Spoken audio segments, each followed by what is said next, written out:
2023 August 10 2 വർഷങ്ങൾക്കിപ്പുറം ഒരു രജനീകാന്ത് ചിത്രം തിയേറ്ററുകളിലേക്ക് എത്തുന്നു. പ്രേക്ഷകർക്ക് ആഘോഷിക്കാൻ പാകത്തിന് ഒരുപാട് എലമെന്റ്സ് അടങ്ങിയ ഒരു സിനിമ ജയിലർ. കഴിഞ്ഞ സിനിമകളുടെ ക്ഷീണം മാറ്റാനെത്തുന്ന സൂപ്പർ സ്റ്റാർ. സാൻഡൽവുഡിൽ നിന്ന് ക്യാമിയോ റോളിൽ ശിവരാജ് കുമാർ. മലയാളിക്ക് ആഘോഷിക്കാൻ ഇങ്ങ് മോളിവുഡിൽ നിന്ന് മോഹൻലാൽ. റിലീസിന് മുൻപേ ട്രെൻഡ് സെറ്റ് ചെയ്ത് അനിരുദ്ധിന്റെ പവർ പാക്കഡ് സ്കോർ. എല്ലാം കൊണ്ടും ആഘോഷമായൊരു തലൈവർ പടം. പക്ഷേ റിലീസിന് പിന്നാലെ ചർച്ചയായത് ഈ പേരുകളൊന്നുമല്ല. തമിഴകത്തെത്തി വില്ലനിസത്തിൽ സാക്ഷാൽ രജനിയെ വിറപ്പിച്ച ഒരു മലയാളിയുടെ പേര് പിന്നീട് അങ്ങോട്ടുള്ള ദിവസങ്ങളിൽ പാൻ ഇന്ത്യൻ ലെവലിൽ ആഘോഷിക്കപ്പെട്ടു.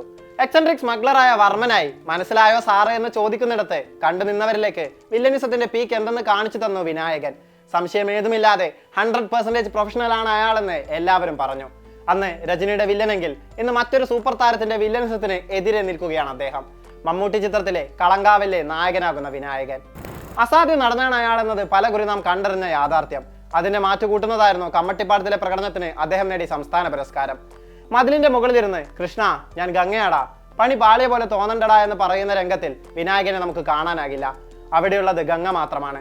കണ്ടമിടറിക്കൊണ്ട് ഭയത്തോടെയും നിസ്സഹായതോടെയുമുള്ള ആ ഫോൺ വിളിയിൽ പ്രകടമാകുന്ന വെപ്രാളം ഇന്നും കണ്ണുകളെ ഈറനണിയിക്കും. ജയിലറിലെ പീക്ക് വില്ലന് ശേഷം വിനായകനെ അധിക സിനിമകളിലൊന്നും നാം കണ്ടിട്ടില്ല. വളരെ ചുരുങ്ങിയ ചിത്രങ്ങൾ മാത്രം. അതിനുള്ള കാരണം അദ്ദേഹം തന്നെ പറയുന്നു. ഇവിടെ മമ്മൂക്ക, അവിടെ രജനീകാന്ത്. പടങ്ങൾ എടുക്കുന്നത് ഞാൻ അതുകൊണ്ട് കുറച്ചു. ദ ബെസ്റ്റ് ഇനി വരട്ടെ. ക്വാണ്ടിറ്റിക്ക് മുകളിൽ ക്വാളിറ്റിക്ക് അദ്ദേഹം കൊടുക്കുന്ന പ്രാധാന്യമായി ഈ വാക്കുകളെ എടുക്കാം. മമ്മൂട്ടിയാണ് വിനായകനെ കളങ്കാവിലേക്ക് സജസ്റ്റ് ചെയ്യുന്നത്. മമ്മൂക്കയുടെ ഒപ്പത്തിനൊപ്പമുള്ള കഥാപാത്രം ചെയ്യാനാവുകയെന്നത് ഒരു ഭാഗ്യമാണ്. മമ്മൂക്ക ഈ കഥാപാത്രത്തിലേക്ക് സജസ്റ്റ് ചെയ്തുവെന്നതിന്റെ അപ്പുറത്തേക്ക് വേറെ ഒന്നുമില്ല, വിനായകൻ പറയുന്നു.